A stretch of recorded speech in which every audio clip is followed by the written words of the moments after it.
In this video, we're going to be going over problem 1 from the January 2020 CXC Math exam. In part A, we're asked to calculate some expressions. In the first part, we have 4 1/5 times 1/3 minus 1 1/4. The first thing that we're going to do is take these mixed fractions and write them as improper fractions. 4 1/5 can be written as 4 plus 1/5, and then we have times 1/3 minus 1 1/4, which can be written as 1 plus 1/4. Next, I want to take 4 plus 1/5 and combine it into a single fraction, and also 1 plus 1/4 and combine that into a single fraction. So first I need to rewrite the terms so that they have common denominators.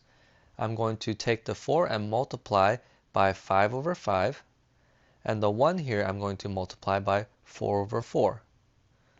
So we're going to have 20 over 5 plus 1 over 5 times 1/3 minus 4 over 4 plus 1 over 4.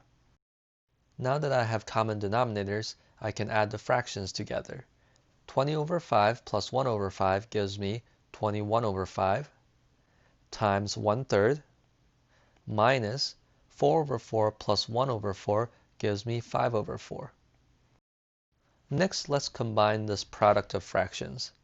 When I multiply two fractions together, all we have to do is multiply the numerators together and multiply the denominators together. So in the numerator, I have 21 times 1, which gives me 21. In the denominator, I have 5 times 3, which gives me 15. And then we have minus 5 over 4.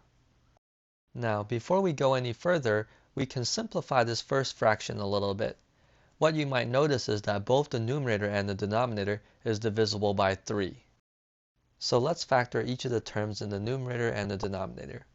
21 can be written as 7 times 3, and 15 can be written as 5 times 3. Since both the numerator and the denominator share a common factor of 3, those can cancel out. And then we have minus 5 over 4. So we're looking at 7 over 5 minus 5 over 4. Again, when I'm adding or subtracting fractions, I need common denominators. So in my first fraction, I have a denominator of 5. In the second fraction, I have a denominator of 4.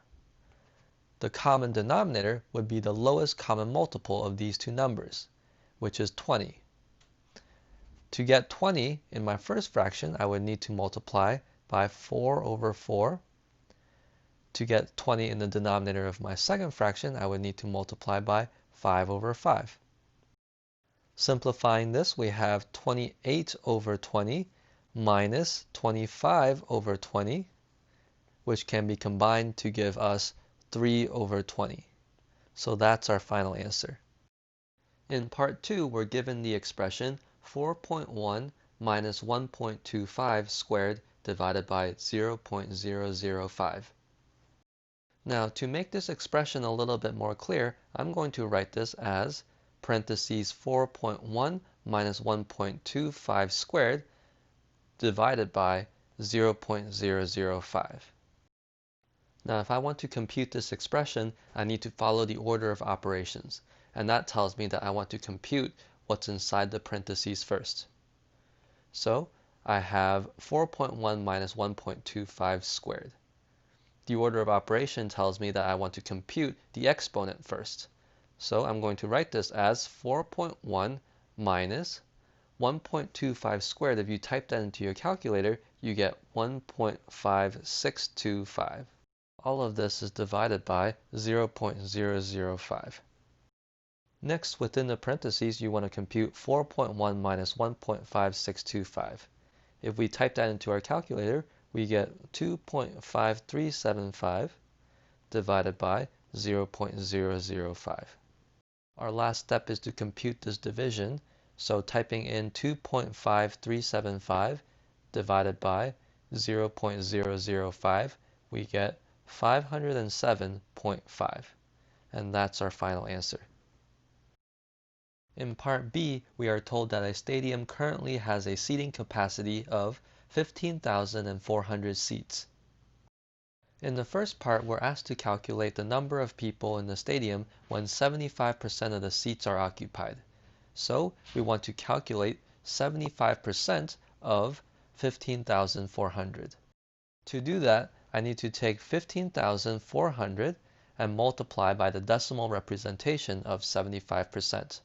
So I multiply by 0.75.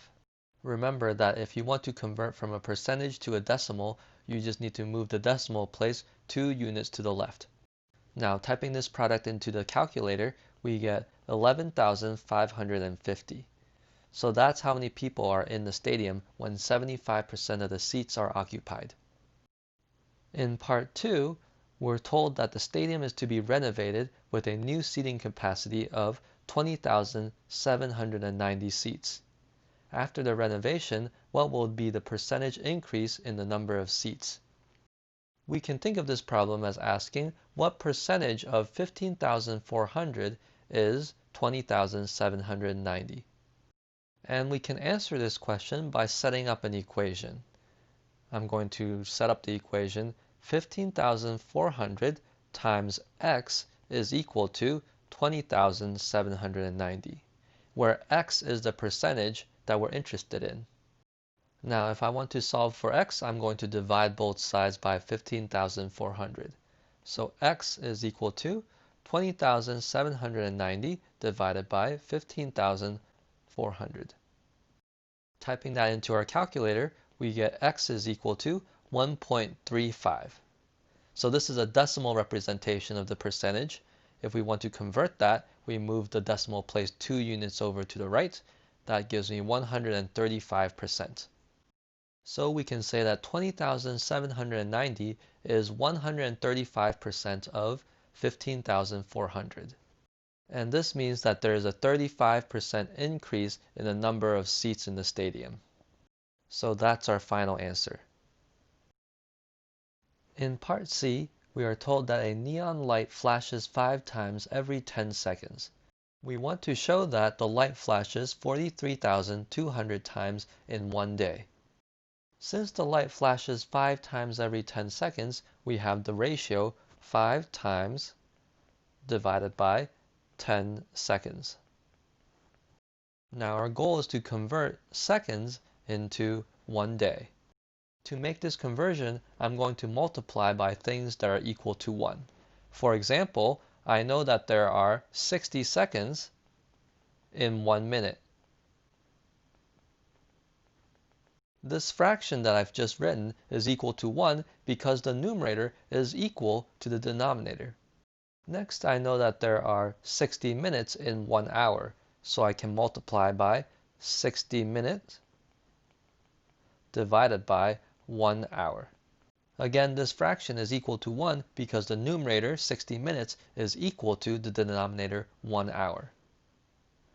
So next, I'm going to multiply by 24 hours in 1 day, which is another fraction that equals 1. Now, looking at the units in each of these fractions, I know that I have seconds in the denominator and seconds in the numerator, so those cancel out. The minutes cancel out, and the hours cancel out. What's left is times in the numerator and day in the denominator. So once we multiply all of these fractions together, the unit that we'll have in the end is times per day. So we have 5 over 10 times 60 over 1 times 60 over 1 times 24 over 1, and then we have times per day.